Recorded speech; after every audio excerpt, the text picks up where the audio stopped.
There. Yeah. Slight technical difficulties as we switched camera 2. We're learning as we go. So CB is it's for cold and it's room temperature. It's traditionally served with roasted chicken. Okay. So the chicken is actually submerged in the sauce to cool into the sauce. As a vegetarian or vegan, you wouldn't be eating chicken, obviously. But if you did want to, like if you went to the grocery store and you bought yourself a roasted chicken, the pre-roasted rotisserie chicken, this will make enough sauce that you can put some in the freezer.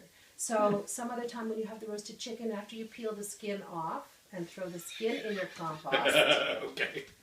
Or the dogs. The dogs will eat it. The dogs exactly. Definitely eat it. So then you can just take the chicken, after you've cut your meal for the evening, you can take the rest of the chicken and let it cool in the sauce. Oh, cool. And it will get some of that lovely flavor in the And then chicken. I can use it for anything. And then you can use it for anything. You can have it, you put it in a sandwich. You can eat it the next day with a salad. I wouldn't actually use it in a stir fry because heating up the sauce and heating up cooked chicken, it makes it rubbery. Oh, okay. Right? Cool. So I would eat Good it as tip. yeah. Good tip, yeah. So for the next day, like for your lunch, you could have a nice little salad and a piece of chicken that's in tzatziki sauce. Cool. That's good. Now, it's not horrifically low calorie because it does have whole nuts in it. Okay. And a lot of nuts in it. Okay. But this is excellent fat. It's good for your cardiovascular, and it's good for your skin and your hair, and it does regulate your blood sugar somewhat. Because nuts are very good for all of your body systems. Yes, they grease all the wheels. Yes, they do. Yeah, They're good for you. absolutely. Okay. Perfect. So let's get this sauce going. Okay, So what are we doing next? In the sauce, we put about 350 grams of walnuts. Well, Walnuts are an 300 grams on the excellent front. source of fat as well. Exactly. Here, Dave. Dave Mitz, you do that. I think you have to pull that thing off first. How many degrees do we have between us? Run away. Okay. No, it went the other way. Yeah, that's okay. Get that Awesome. open. We got it open. And So this is 300 grams. Yep.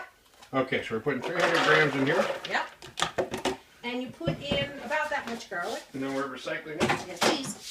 How many cloves of garlic do we have there? This is, they call, the recipe calls for about 4. Okay. I think that in my house, garlic is its own food group. Yeah. So Great for the heart. Absolutely, I use a lot of garlic. So One this more? is the usual 4, and I've got 6 here, so that's Okay, we're doing enough. 6. All right. We also put in a mix of spices, and this is, just smell that. Oh, let's give the camera a smell. See if our folks at home can smell it. Isn't that good, guys? Oh, yummy. So 12 this, herbs and spices, just like the Colonel, patent pending. Wow, that smells phenomenal. So this is a mixture of some cinnamon and some cumin and a bit of red hot pepper and Okay. some sumac. I just happen to have it, and I like the lemony flavor of sumac. Like the tree. Like Nice a tree, combo. yeah. Cool. And what else did I put in that?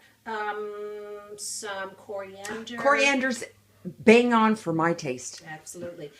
So coriander and some cardamom as well. Okay. Nice. So these are real sort of Middle Eastern Like East spices. Indian Yeah, tasting. Middle Eastern. So those go in Beautiful. there as well. Okay. So now you can dump in the onions. We're getting the onions.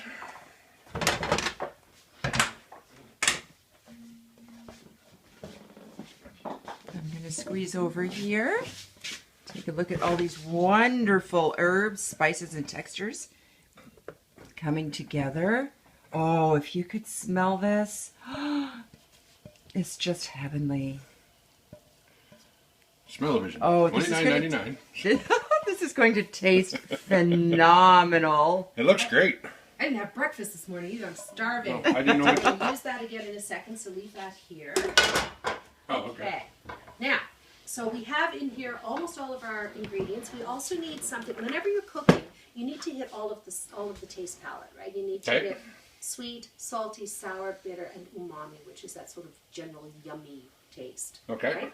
So we've got our sweet in there. We've got our onions. Yep. We've got our salty, which is the spices. We've got our spicy. We don't have anything sour yet. And the bitter we've got from the nuts and the sweetness in the nuts. So we need to actually put in a bit of vinegar.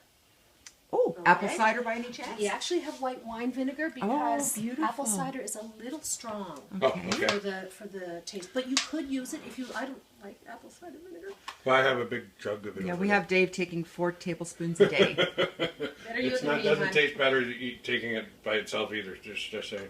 Just take it with water. It gets to be like lemon juice after a while. Yeah, no, I like white wine vinegar because I like white wine. Okay. I don't blame you. Yeah, so we put in just a soup slong of white wine vinegar. A soup slong. That's Soup about this slong. much. Yeah, about that much. How much again, Dave? About a smidgen. Okay. For all you guys that are measuring this out specifically. Because it's very quick like this. This is why I don't bake, because things happen very badly. Baking, you have to follow the Very recipes. badly. Now we have to put in our bitter herb. So Okay. this is our methi, which is also fenugreek. And we don't want the stems because they get unwieldy. And Okay. you don't want a food that flosses itself. This is true. This is true. So we'll No just... self-flossing food. Remember that, guys. Celery is a pain. Okay, and if you're using dried fenugreek, if you're lucky enough to find dried fenugreek, you would use maybe a half a teaspoon or so for this amount. And this That's recipe, 2 smidges and a dash. and a